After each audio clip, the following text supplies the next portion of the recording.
Hello and welcome back to another episode of Creedle. It's been 2 weeks since we last came to you with What a Week. We had to skip last week due to some scheduling conflicts. Andrew, I know you were traveling to a Catholic Imagination conference, I think it was, in Dallas, which, well, I guess not really traveling. You live in Dallas, but you had to go to that, and so it interrupted our normal recording time. I had some work meetings that I had to do. We're back on track now. It's been great, but I've missed our conversations. How are you, Andrew?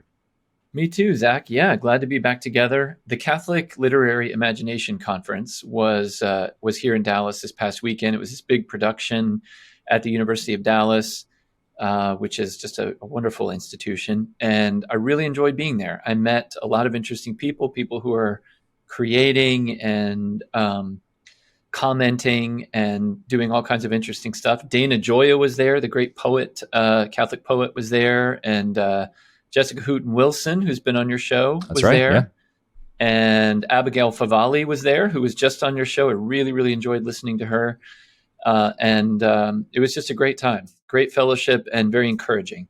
I'm glad you mentioned Abigail. It reminds me to remind other people to go watch or listen to that interview. It's one of my favorite interviews that I've ever done. Abigail is absolutely brilliant. Her book, it's still sitting here on my desk, Andrew, The Genesis of Gender. Highly recommend. I think you picked up a copy since hearing her speak at the conference as well. I mean, she's brilliant, and she's talking about an issue that is becoming more and more important. As I shared with her, I think off mic, I used to think that all of this sort of gender confusion, gender ideology stuff was a sideshow that would pass with time, that it was really just a distraction from the core issues of the day. I think I was wrong. I will eat crow on that. I think this is becoming a really defining issue of our time. I think it is sowing confusion in the hearts and minds of so many young people.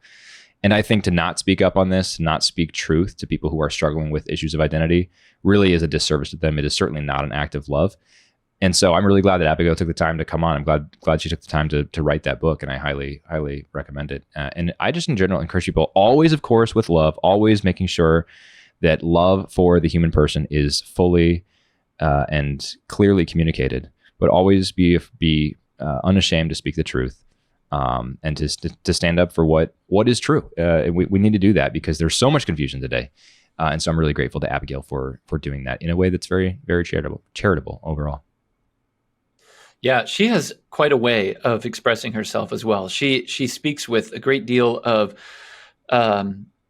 she's sort of self-effacing, but she's very confident in what she says. Yeah. She's charming, she's charitable, and she's brilliant. I mean, she just knows her stuff. She knows what she's talking about. And I really didn't know anything about her until I knew that this book had come out and that people had been commenting on it and that sort of thing. But I really, really enjoyed hearing her speak. And of all of the events that took place at this conference, everything was very well attended, but this particular session was just packed. I mean, it clearly is something people are interested in. They want to hear clear voices. They want to hear informed, sophisticated, accessible perspectives on this issue because it affects us all. And really, like as you say, it's not a sideline issue. It's not on the fringes. I mean, it really touches on the very core of reality, namely, what does it mean to be a human being? Yeah. That's exactly right. Well, I'm glad you got to hear her at the conference. Really glad that she joined me for the interview. I've got a more important question. Well, not more important. I've got an important question for you today, Andrew, that I thought we could kick off with. You know, you've been reading a lot on Europe. Even behind you there, I see Ian Kershaw's The Global Age. I see a number of books on Europe behind you. I know you've been reading many of them for a book project, actually two book projects that you're working on. So my question for you that has to do with Europe is, who blew up the Nord Stream pipeline? Oh, that's my goodness. It's a mystery, isn't it? It is a mystery. I mean, on the one hand, it makes no sense whatsoever that Russia would do it. On the other hand, maybe it's one of these four-dimensional chess things, or maybe it's just something so bonkers that it has to be. I just don't know. I know that there are hot takes about this, but it is really remarkable. This is something I've really been discovering the more I've been. I've always been interested in Europe. I studied French and German, and I've like you, lived in England, and I've been to Europe, and I've just always kind of considered myself a Europhile. And I try to keep up a little bit with European news. But since I've been involved, particularly in this one book project about European cinema, I've been trying to keep up with kind of a little bit more about the European news and listening to some podcasts that are coming out of Europe and that sort of thing. And one of the things that's really interesting is this Nord Stream pipeline thing is one of many news stories that I have encountered just in the last several months or year that is huge in Europe. I mean, it's absolutely front page news. Yes. It is the defining story. And it is something that barely registers in the United States. I mean, unless you're one of these like sort of, foreign policy people, and obviously it touches on the whole Ukraine war, but don't you think most Americans have pretty much started ignoring that too, except when maybe hot button things come up about whether Putin is going to use his, weapons of mass destruction or something. So anyway, that's exactly I don't right. know. Yeah. I don't know. Who do you think blew it up? Well, before I comment on that, let me just respond in general to what you're saying. Yes, this is absolutely front page news, and rightly so, across all of Europe. Europe is in the midst of its worst energy crisis since probably World War II. And people in America are very insulated from that. For us in America, an energy crisis is high prices at the gas pump. For Europe, it's not only high prices at the gas pump, and of course they are astronomically high, even more than they normally are in Europe, but it's also drastically high energy bills to heat your home. And I'm not talking about going from $100 or pounds or euros or whatever to 120. I'm talking about 3x, 4x what you normally pay. I'm talking about state mandates to not have your thermostat above a certain level in the winter or below a certain level in the summer. Huge crises of energy. I'm talking about electricity. I'm talking about rolling blackouts, mandated blackouts, etc. So this is definitely front page news in Europe, and people there are talking about it nonstop. Here in America, I think you talk to the average person on the street, people would not know what the Nord Stream 1 pipeline was, much less that it was blown up in an almost certain act of sabotage in the past week. So this is a remarkable story, and it's really impressive that not more people in America are talking about it, for one. I think you rightly point out that just like Ukraine, these things sort of enter the American consciousness and then leave the American consciousness as soon as there is another issue on the horizon. Like, for example, Hurricane Ian, right? Here's the Nord Stream 1, the energy crisis stuff. We can sort of fill front page news with that. But now we're going to talk about Hurricane Ian. Now we're going to talk about, this Georgia Senate candidate who says he's pro-life and might have paid for a girlfriend's abortion in 2009 or whatever. That's Herschel Walker. Which, just as a side note, I think that's absolutely a valid line of inquiry for a journalist to make. By the way, I'm not suggesting that. I'm just saying that we sort of just like go from one sort of crisis du jour to the next, and we leave everything else in the rearview mirror. Mm-hmm. On the Ukraine front too, I mean, this is why it was very when the Ukraine war kicked off this spring, it was very fashionable to include a Ukraine flag in your Twitter bio, Twitter avatar, whatever, Twitter picture, to say that you stand with Ukraine. The hashtag I stand with Ukraine was trending. And it was all just it reminds me of the I think 2012, when the African warlord Joseph Kony was running around Africa, and there was a concerted social media campaign to find and capture him. Kony 2012 was trending. And the same thing with, I think a few years later, Boko Haram, the terrorist group in northern Nigeria, kidnapped something like 50 girls from an orphanage or a school, presumably to turn them into child brides and not return them or hold them for ransom. And so Michelle Obama, at the time the first lady of the United States, she started the hashtag Bring Back Our Girls, And all of these things just ring so hollow to me. It's just like, oh yeah, the African warlord or the Nigerian terrorist group or Vladimir Putin is really going to care what you're saying on social media. And not only that, you're going to forget about this as soon as the next cause du jour comes along. So all of those sort of attempts to hop on the bandwagon always ring hollow with me. And for that reason, I never once tweeted I stand with Ukraine, because all you have to do to find out my position on Ukraine is talk to me. And I don't need to sort of broadcast this to the world.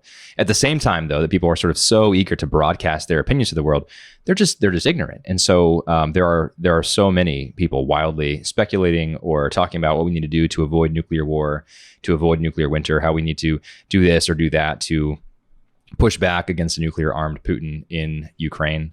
And they just have no idea what they're talking about. And I think this Nord Stream 1 thing is a good example of this. I don't know who did it. I think the circumstances of the almost certain sabotage are really remarkable. I think the best place to go for analysis of this sort of thing is European news. I would not go to CNN. I would not go to Fox. I would go to something like Der Spiegel in Germany. And I have a link. I will include this in the show notes. I have a link to an article here called attacks expose vulnerability of European infrastructure. Now, in the U.S. press, it's been fairly verboten to suggest that the U.S. could have possibly been behind an attack on the Nord Stream pipeline, right? Or as the White House press secretary called in a slip of the tongue, the Nordstrom pipeline. The pipeline that Nordstrom uses to get all its textiles to the U.S. I'm kidding. People were roasting her for that. I think I make slips of the tongue all the time on the podcast, multiple times a podcast, so I am not criticizing her for that. I just thought it was funny. But this article is all about the Nord Stream attack. And the interesting thing that I found in this article, Andrew, again, I don't have an opinion, an official position or opinion on who did the attack. But the thing that I thought was interesting is that Der Spiegel analyzes these options. For example, reading directly from this. But what is the story behind those images? Has Russia really opened up a new front? Did the United States, as immediately discussed by many voices on Twitter and other social media platforms, finally drive a stake in the heart of a pipeline project that it has always strongly opposed? Are Ukrainian forces involved? Is it conceivable that rogue units were at work, out of control intelligence agencies that wanted to write history on their own? Or was it, as is often reflexively whispered in conspiracy theorist circles when it comes to processing unexpected and perplexing developments, Israelis Mossad?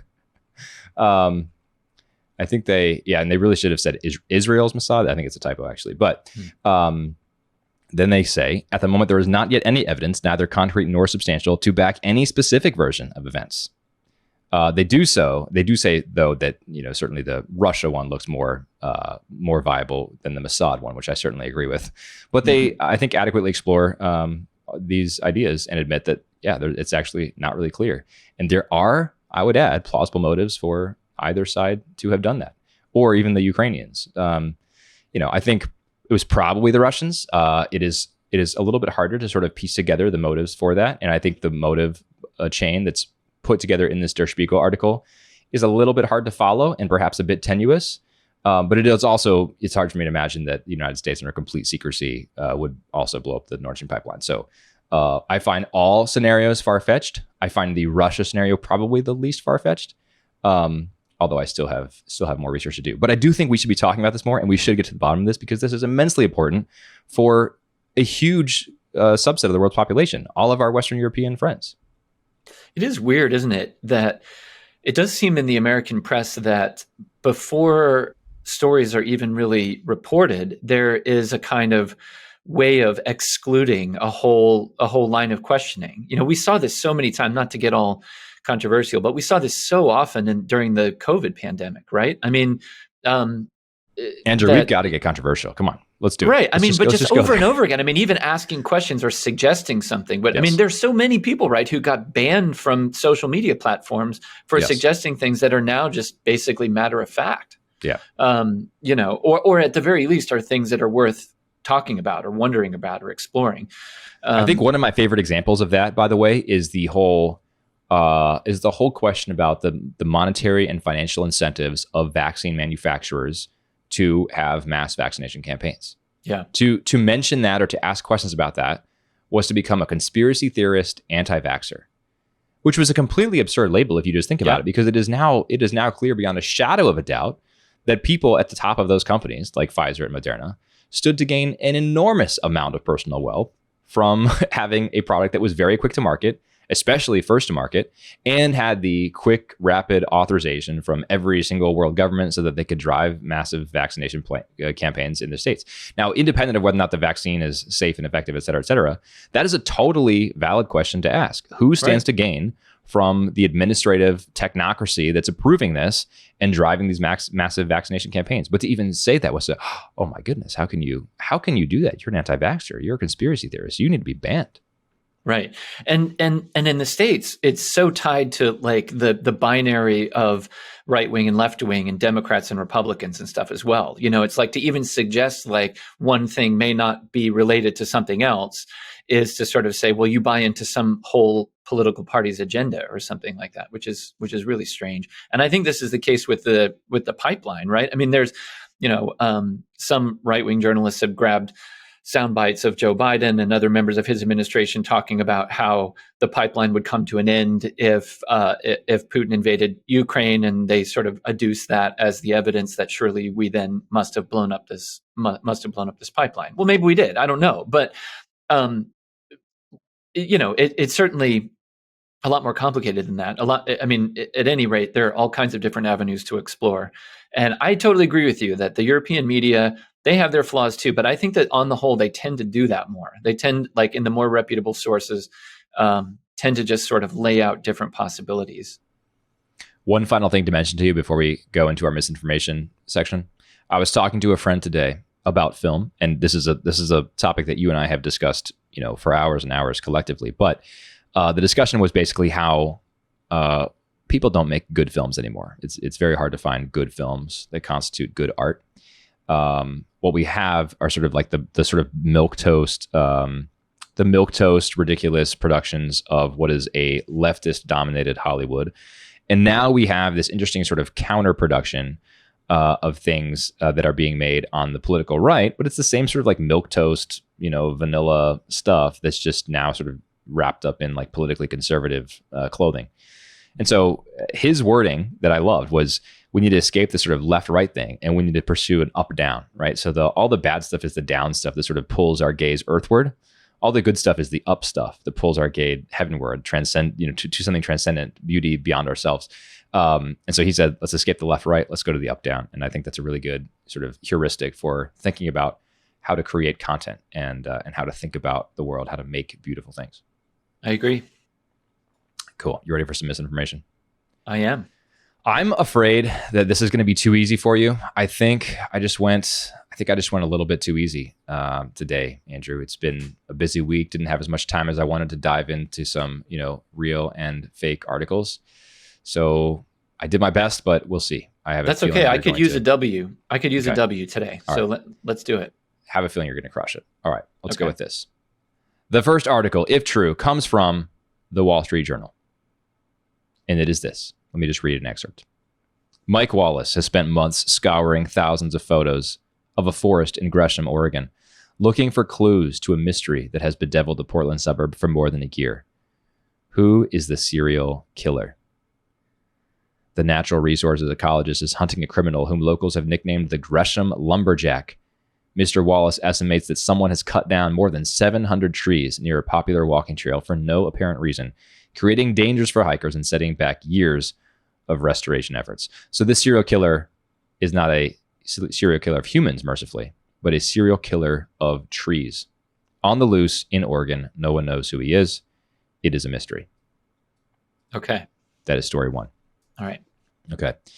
Story two. From the New Statesman, if true. In the New Statesman, author Sophie Lewis advertises her new book called Abolish the Family, a manifesto for care and liberation, in which she argues that the family, the modern nuclear family, must be abolished. She argues that we need to imagine the unimaginable if we want to transform the world. And she says, how do we begin? We must first exchange the loneliness of our own private kitchens for cooking with our friends, and then see what happens next. All right, that's item two. Okay. All right, and finally, item three, if true, directly from the Globe Theater Twitter account. Now recall, in a previous misinformation segment, I talked about a Joan of Arc play that we put on by the Globe Theater in which Joan of Arc would be portrayed as a non-binary character, right? Yes. Well, this is kind of a follow-up to that misinformation story, which, as you'll recall, of course, was true, right? So the question is this true? Follow-up to that story, the Globe Theater posted to their Twitter account a video of a monologue from the segment in which Joan of Arc is speaking. And she says, trans people are sacred. We are the divine. And we are practicing our divinity by expressing authenticity, by enjoying our multiplicity, elevating our humanity, finding the unity hidden inside community. Remember, our collective connectivity fuels courageous creativity. All right, that's item three. Okay.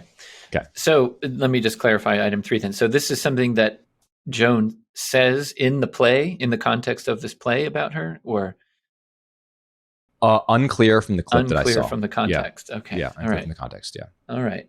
But if true, then I would describe the video as showing Joan of Arc on stage giving what looks like a performance to a crowd of onlookers as she says that sort of slam poetry about nothing. Okay.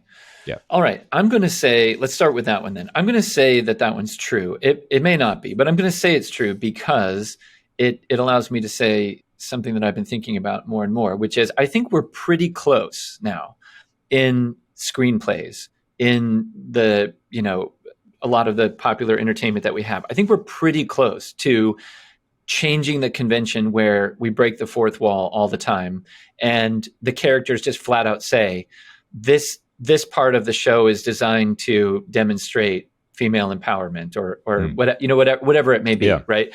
Because the dialogue is so bad in so many of the new things that they've just about hit that. So I'm going to say number 3 is true. I'm going to say number 3 is true because I can imagine somebody standing on a stage and doing that kind of a thing. That is correct. It was just quite a sight to behold, I will say. I will send you the link afterward, and I will try to remember to include it in the show notes.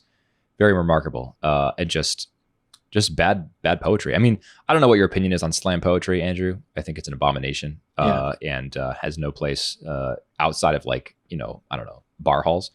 Yeah. Slam poetry is on a level of karaoke. Like, it's fine if you want to do it with your friends and can be a fun social thing if you want to do that. But nobody else wants to hear it. You know what I mean? That's kind of how I feel about slam poetry. Yeah.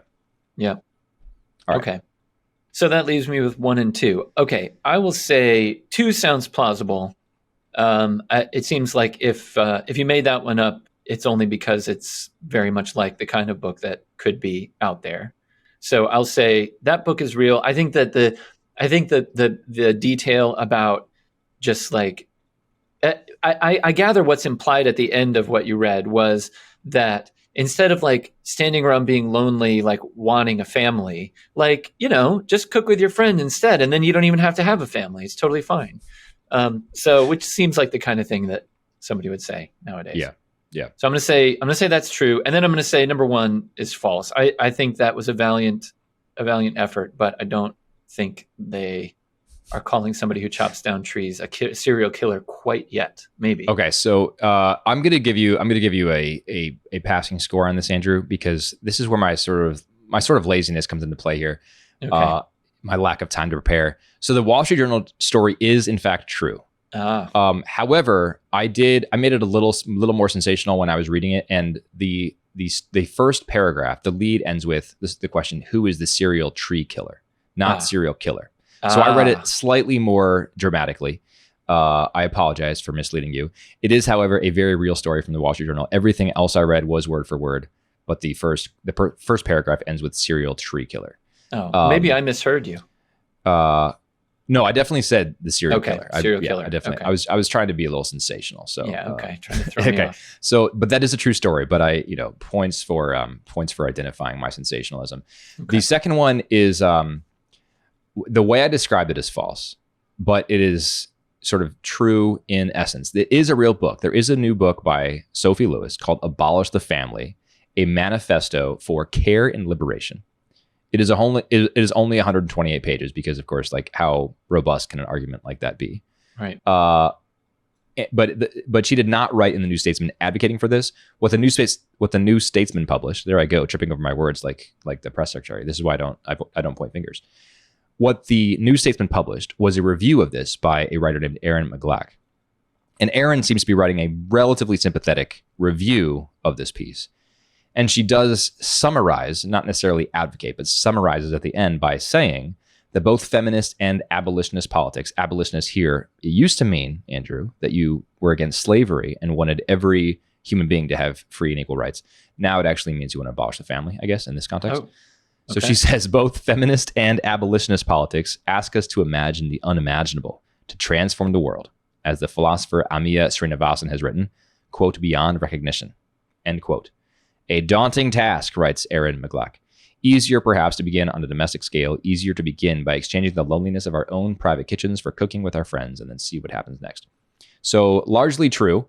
And she seems to be, as I mentioned, writing a pretty sympathetic account. But Sophie herself did not write it, so it wasn't quite the forceful advocacy piece that I described. So, with that, I think you have a passing score, Andrew, because you basically you got the gist right, despite my subtle manipulations. Well, those are good ones. Thank you. I enjoyed it. You're welcome. Are we ready for our close read? Let's do it. All right, we have something different for today for the close read section. We're actually going to be looking at two different pieces, both of which have to do with very similar ideas. One is from Barry Weiss's Common Sense, and actually written by Barry's sister, Susie Weiss, and the other written by critic Freddie DeBoer at his own Substack. They both have to do with a culture, an internet culture that sort of encourages people to be sick. Susie Weiss's piece is called Hurts So Good. Subtitle, Why Are So Many Young Women Suffering from Invisible Illnesses? Meet the Girls in a World of Pain. And the Freddie DeBoer piece is more particularly focused on mental health. And the title is, We Can't Constructively Address Online Mental Health Culture Without Acknowledging That Some People Think They Have Disorders They Don't. Subtitle, They're Hurting Just in Different Ways. Andrew, we did not plan this previously, but do you feel prepared to offer a brief summary of one or the other pieces? Sure. Well, let's start with let me start with the Weiss piece then, Sure. because the Weiss piece called "Hurt So Good" described something I had never heard of before, and I really think the scales have dropped from my eyes in a way, in just the way that I can now look out on the world, especially the problems that are facing young women. Susie Weiss here talks about this community, this online community called the Spoonies, which I had never heard about before. And the Spoonies are apparently a group largely of young women who suffer from, or who believe that they suffer from various chronic illnesses. And the Spoonie term refers to the way that they think about their ability to cope with the everyday tasks of the world. That normal people, they say, healthy people, have an unlimited number of spoons. So each task that we have to do, we can just do that and then move on to the next one and the next one and the next one. But for them, they have to think in terms of how many kind of discrete activities can they accomplish in a day before basically their bodies just won't allow them to continue. So they think of like taking a shower as 1 spoon, going to the grocery store is 2 spoons, maybe going to work is 4 or 5 spoons or something like that. So there's this whole spoonie community. And I admit that I looked around on YouTube a little bit to see if I could find some of these videos, because the article alludes to, or more than alludes, I mean, really goes into detail about a lot of these videos that members of this community watch. But I didn't find a lot on YouTube. And I looked back at the article and I realized, where is this happening? On TikTok and on Instagram. That there are these large communities of young women who basically peer into each other's lives and kind of commiserate with each other about their illnesses or their putative illnesses. But in a way, what all of this serves to achieve is to it is to kind of rather than kind of empower women who believe they're in pain or who aren't very much in pain, empowering them to kind of like, kind of fight through it, or to seek kind of sensible solutions, either through kind of medication or through other things that they may be able to pursue. It ends up kind of creating a community of reinforcing each other's illness and in a way kind of fetishizing it and allowing these women to kind of create an identity for themselves akin to the kind of thing that we see playing out in so many other ways through social media, whether it's kind of the meteoric rise of gender dysphoria, or all kinds of other things besides. I mean, there's almost as many different ways to construct yourself online as there are people to do the constructing. And actually, that's one of the things that the DeBoer piece gets into a little bit. But I really liked Weiss's piece. I mean, it gets into real people's stories, and particularly this one young woman, Morgan Cooper, who was struggling with various kind of unknown things. I mean, she had a couple of different diagnoses, but basically she needed to gain a bunch of weight in order to get a surgery that would have perhaps remedied one of the problems that she had. And she found that she wasn't able to gain the weight, in fact, that she was self-conscious about that because the community, in a sense, kind of rewards people who don't get better, who are kind of able to, maintain their position in this weird space. That includes things like, had you ever heard this before? Pill porn? Had you ever heard this expression before? I had not, no. I thought this was really fascinating. I mean, people who are able to get diagnoses and be prescribed medication, kind of show off to each other the number of pills that they take. And this one young woman talked about how she would kind of pad the numbers by including various over-the-counter things or just things that she had on hand so that it would look a little bit more provocative, that she was taking more medications than she actually was.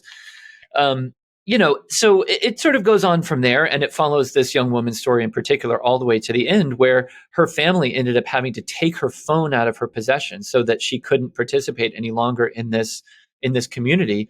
And she ended up experiencing marked improvement in her health and in her mental health in particular. It's amazing, isn't it?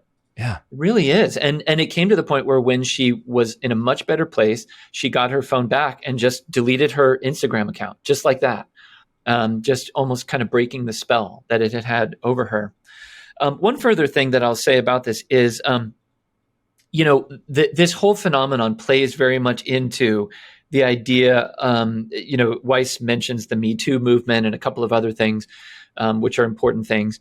But, she talks about how this Spoonie community and others like them have ended up kind of creating an impenetrable fortress around themselves where you can't critique them. You can't, in a sense, like just even ask basic questions like, hey, what if maybe what you're going through is something a little different? Or maybe, right. maybe you're not, maybe this isn't that or something like that, because, right, it's sort of this don't question mentality. Like if you question my reality, my truth, my definition of myself, then you're not an ally, you're an enemy, and I don't have time for you. That kind of a thing. And because these illnesses are, she mentions here, are often these like invisible types, in a way, it's kind of the perfect foil, because you're able to say like, I'm in pain and only I know that, but you have to accept this. You have to accept this reality about me. One last thing that I'll say that I thought was really interesting is Weiss points out that this community uses zebra emojis in their social media profiles. And I actually have seen that now and again. And I hadn't ever thought about what this means before, but what it means apparently is that in the medical community, there's this adage which says, when you hear hoofbeats, look for horses, not zebras, which is a way of saying it's usually kind of the more common explanations for things that make sense, or that, it's the person who's sitting there in front of you probably has something more common than something less common, right?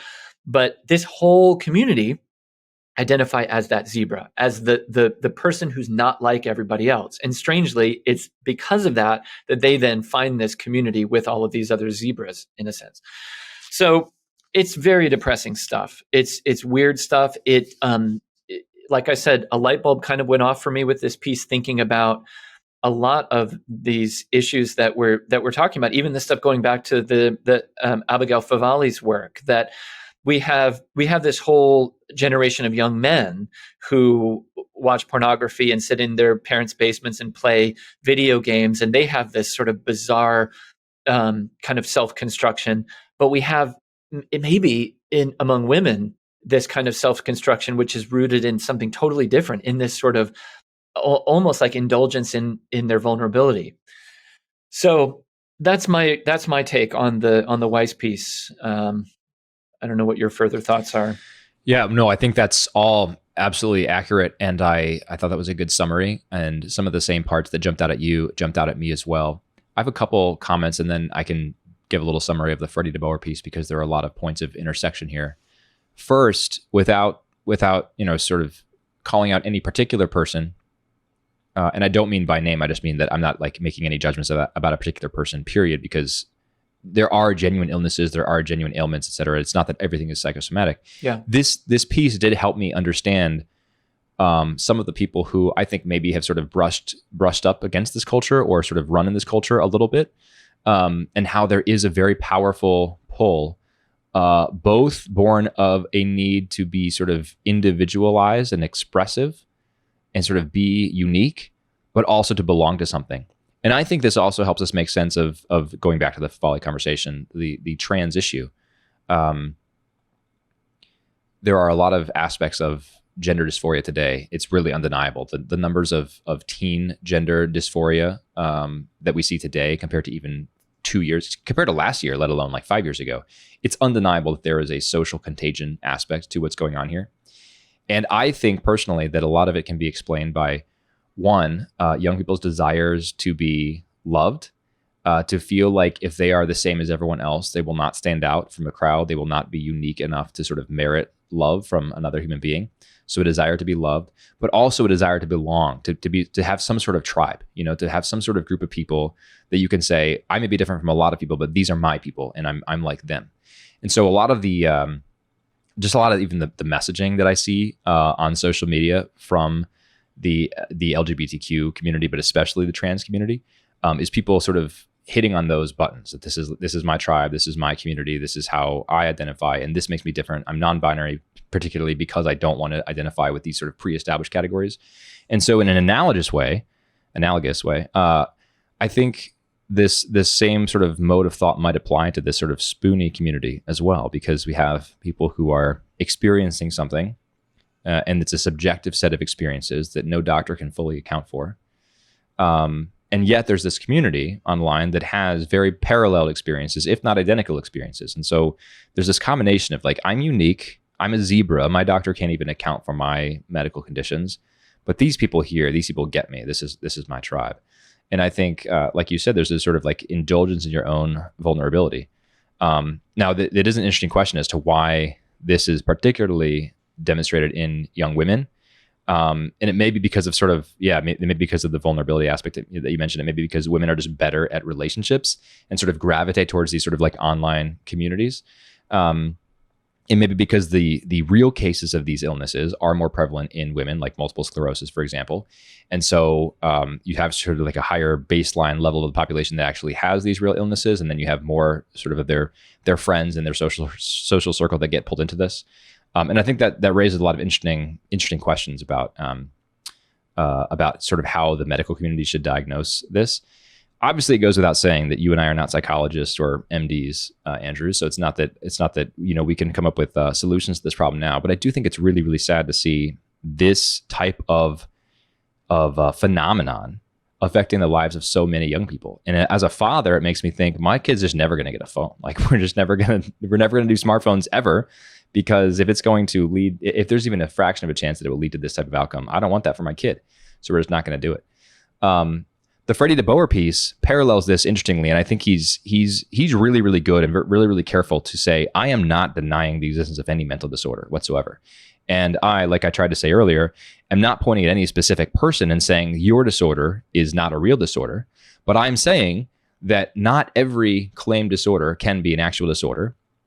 I don't want sort of unreasonable scrutiny applied to any one person's claim of mental disorder, but I want reasonable scrutiny applied to everyone's claim of mental disorder, because we can't just have people who say, I need special treatment and I need this for this disorder. We can't have a sort of whole community of people self-diagnosing. We need to have trained professionals do this.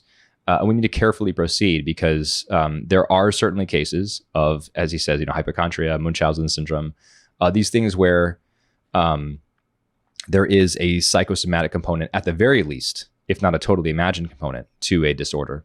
And someone instead falls under the impression that they have this disorder.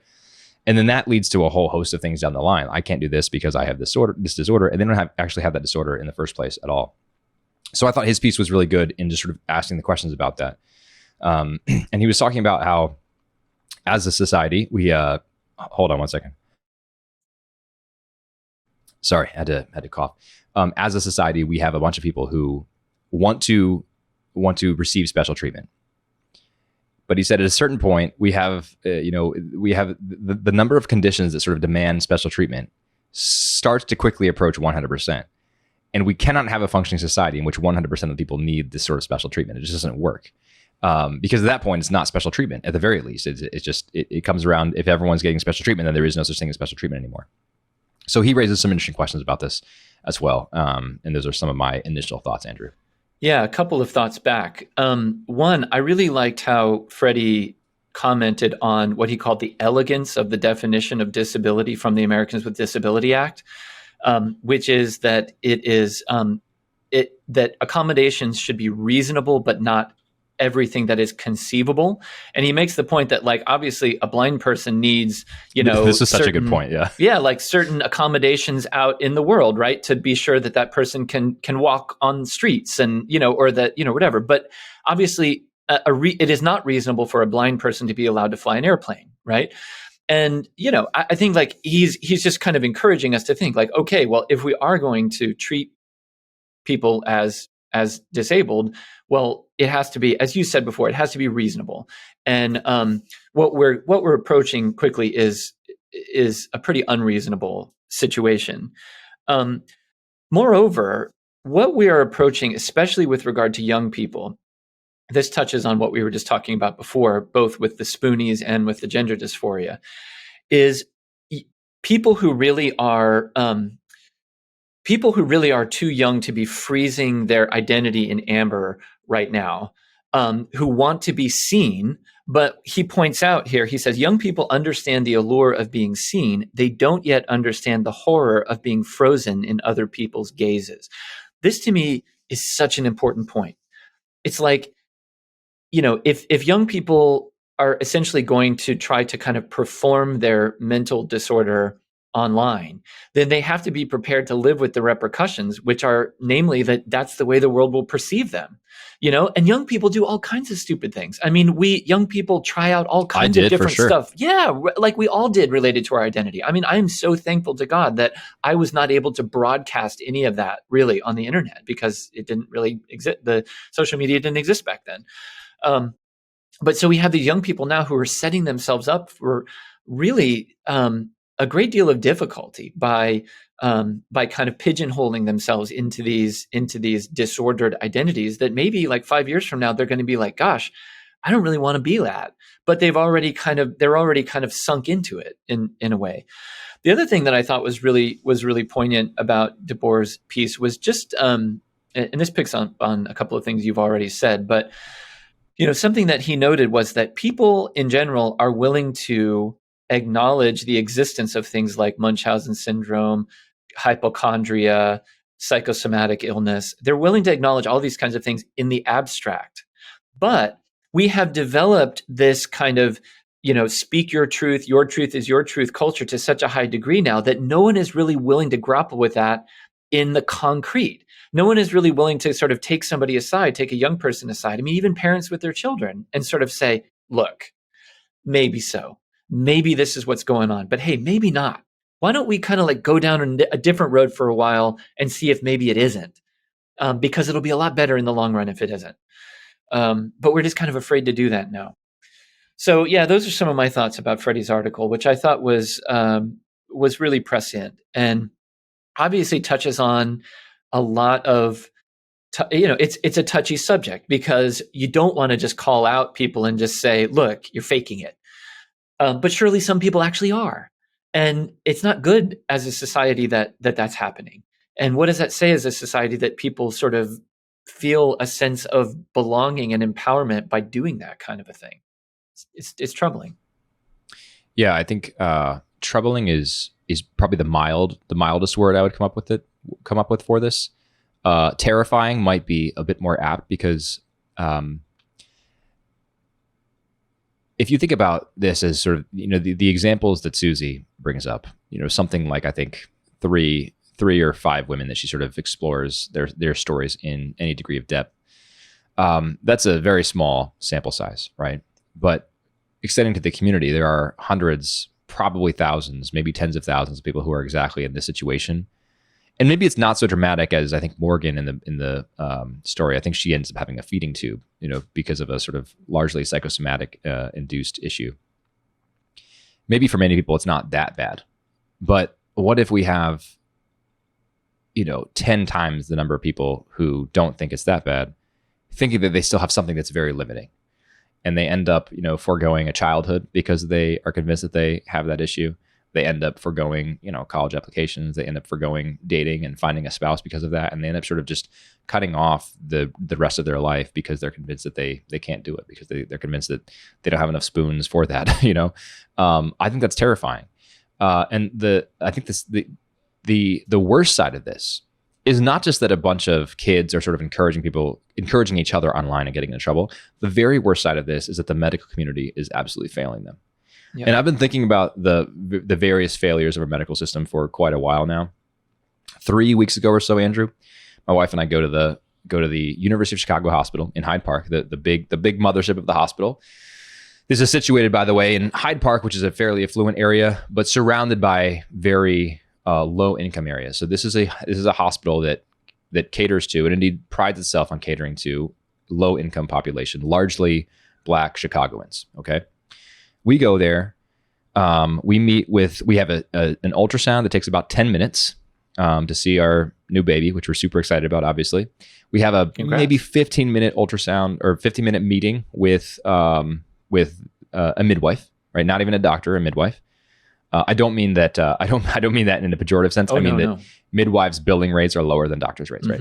So not a doctor's billing rate. So we saw a midwife for 15 minutes, and I mean, I say it not pejoratively because I would rather have a midwife deliver our baby than a doctor. So anyway, and then we had routine lab work. Now I say routine because my wife has no known risk categories, super healthy. The midwife even told us, you are in the top 5% of patients that we see here. You're super healthy. This is great. This is going to be a great pregnancy. I'm super excited for you.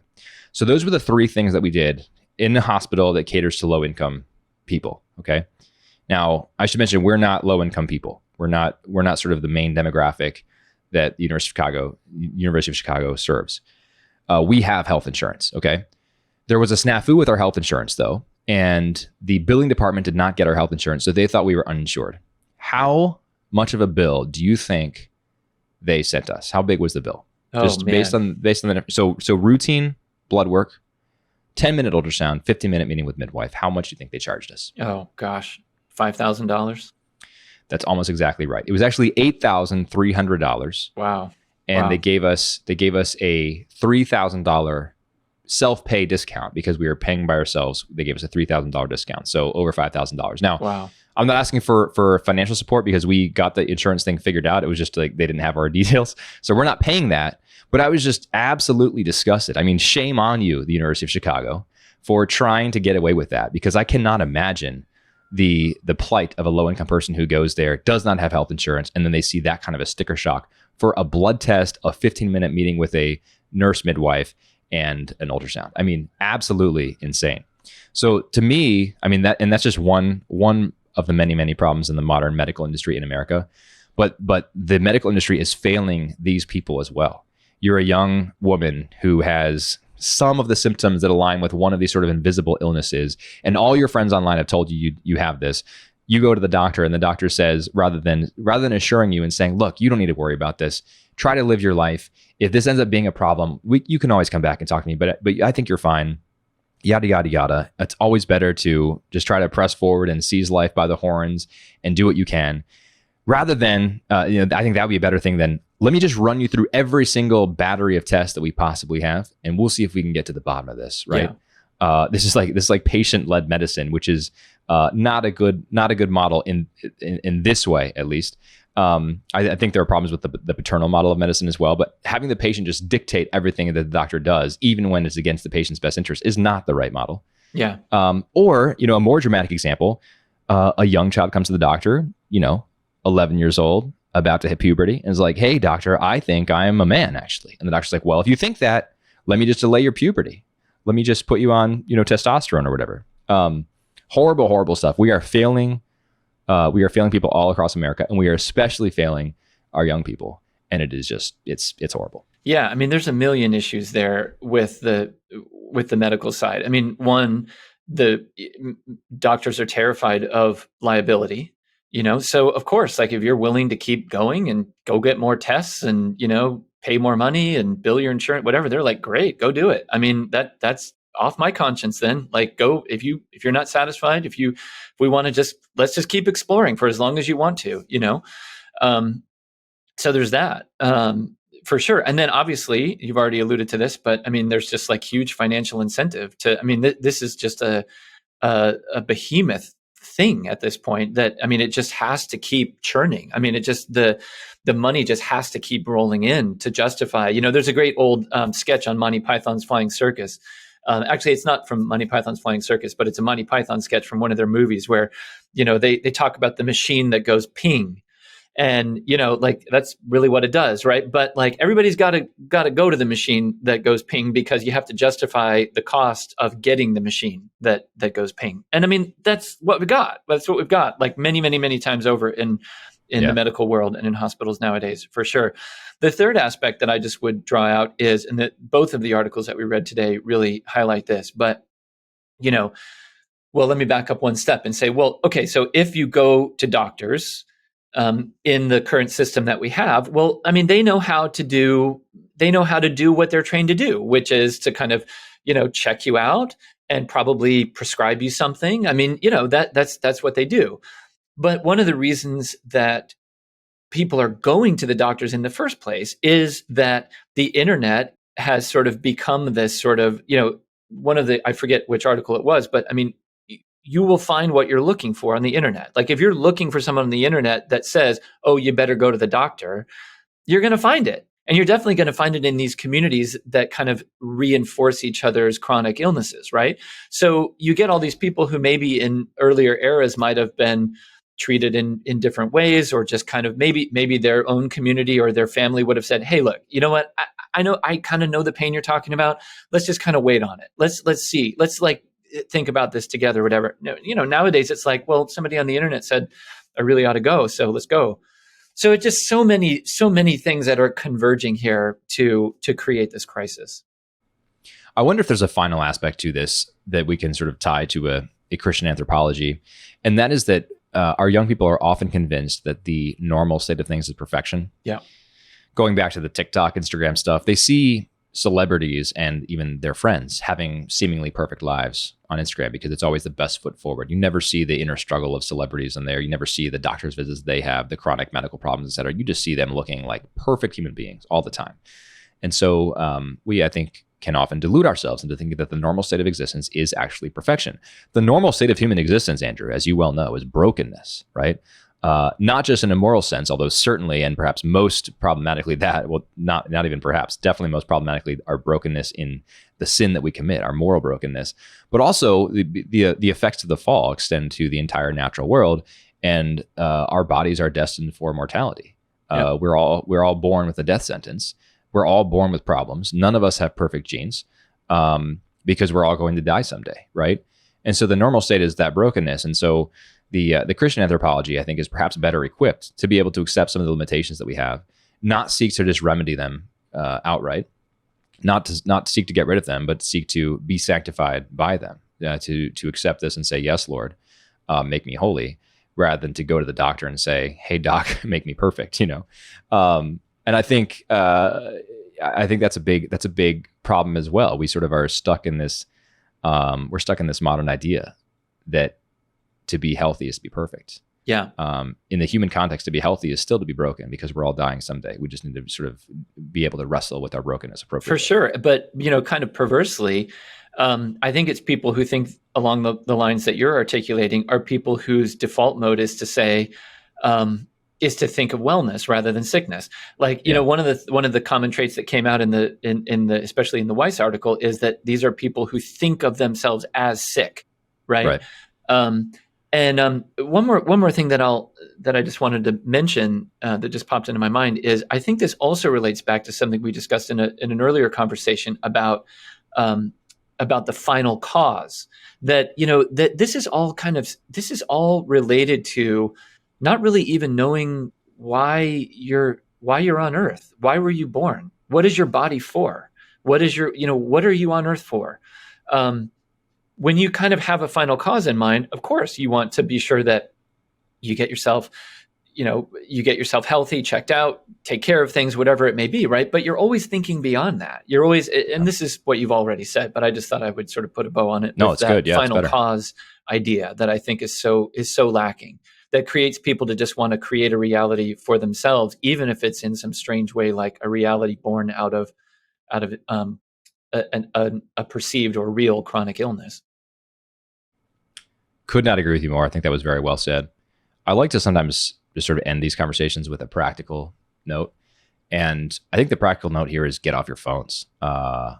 right? I mean, Yep. so much of this is just fueled by the internet. Go get outside, go walk outside, go get some fresh air, do something social with people. And I don't mean social network. I don't mean social media. I mean, actually go into the same room, into the same restaurant, the same concert venue, whatever. Like go do things, go be with people in person.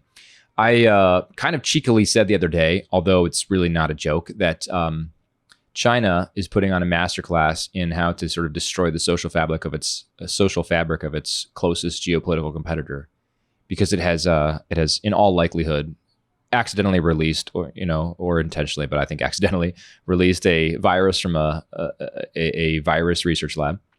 It has exported untold quantities of fentanyl outside of its borders, especially to the U.S., where it is just causing a massacre, especially in the middle part of America. And it has made TikTok the most viral app known to man, that is responsible for so much of the confusion and disorientation of our young people today. It's really, really bad stuff. And I'm not even saying that that this is like all malicious on China's part. I think obviously I don't think the TikTok creators are like, let's destroy America. I think this is sort of like just, sort of late stage modernity sort of playing itself out. But it's bad nonetheless. I mean, the fact that China, the Chinese state, has instituted screen time, federated screen time bans across China for its young people shows that it knows very well the danger of the screen time. Oh, yes. Now, I'm not arguing for that kind of solution in America, but parents need to do it. Come on, parents, step up, get your kids off the phone, get them outside, give them a childhood. So yeah, this is just terrifying stuff, and I'm glad that people like Susie and Freddie DeBoer are writing about it. And we need more people speaking up on these types of matters. I agree. All right. Well, it is time for the recommendation section. Andrew, what are you recommending this week? All right. Well, I am recommending a piece from the American Conservative from September 24th called Love in the Afternoon at 50 by Casey Chalk, who I believe is a friend of the podcast. Casey writes about Eric Rohmer's great film, Love in the Afternoon, which is the sixth film in his 6 Moral Tales series that he told in the 60s and into the early 70s. Love in the Afternoon is just a brilliant movie. And I just want to read one thing that Casey writes about it. He says, 50 years removed from one of Rohmer's cinematic triumphs, the challenge for men and women is still very much the same. Will we choose the oft-scorned norms of monogamous relationships and parenthood, or the transient path of self-realization? So that speaks somewhat to the conversation we've already been having. Rohmer shows this over and over again in his movies. He puts characters in these situations that present difficult moral circumstances, and he almost sort of dares them to choose well. And we see in a whole lot of his movies that they do, even when they don't have deep religious commitments. And Love in the Afternoon is one of these. It's a classic kind of European art house movie. It won't be for everyone's taste, but I love it. And I really love that Casey celebrated its 50th anniversary. I love it. Yeah, I've not seen the movie, but I'm going to, especially with that recommendation. And yes, you're right. Casey is a good friend of the show. He's supposed to be coming back on in the next couple of weeks. So listeners will, I think, hear him again soon. In fact, maybe we'll just bring him on for one of these, Andrew. That's a good idea. That'd be great. I will ask him. My recommendation is a little sneak preview of an upcoming episode on this very podcast feed. This is called From the Susquehanna to the Tiber, a memoir of conversion from Mormonism to the Roman Catholic Church by Jeremy Christensen. So the Susquehanna is a reference to the birth of Mormonism in America, and the Tiber, obviously the Tiber River in Rome. So Jeremy is a convert to Catholicism from Mormonism, and this is his memoir. I interviewed him for the podcast, and that is going live on Monday morning. If you want to watch it on YouTube, it'll be at 10 a.m. Eastern, 7 a.m. Pacific, premiering, and it'll go up on the podcast feeds, roughly the same time. So that's my recommendation for the week. Go buy his book. You can find a link to buy it in the show notes of this episode. And yeah, that's it. That's all I've got this week. Any final closing comments, Andrew? Nothing for me. I'm eager to read Jeremy's book as well. I've had a lot of interactions with him on Twitter over the last couple of years, and I think he's a really interesting guy. So I can't wait to hear your conversation and also to pick up his book. Yeah, I really enjoyed talking with him. It's always so fun to just talk with converts and hear their stories. Always unique and always compelling. So, all right. Well, thanks so much for listening to another episode of What a Week. Really enjoyed this conversation today, Andrew. If any of the listeners out there or viewers have comments, go ahead and throw a comment on the YouTube there. Go ahead and subscribe if you're listening on podcast. Rate and subscribe on Apple Podcasts. That would be great. Much appreciated. I have not done a rate and subscribe drive for a couple of years, I think. So go ahead and do that if you don't mind, if you have not already. And we'll be back next week. If you have a comment for us directly, in the meantime, you can go ahead and send me a note, Zach, Z-A-C, @creedlepodcast.com, and we'll discuss it next time. All right. Until next time, God bless you.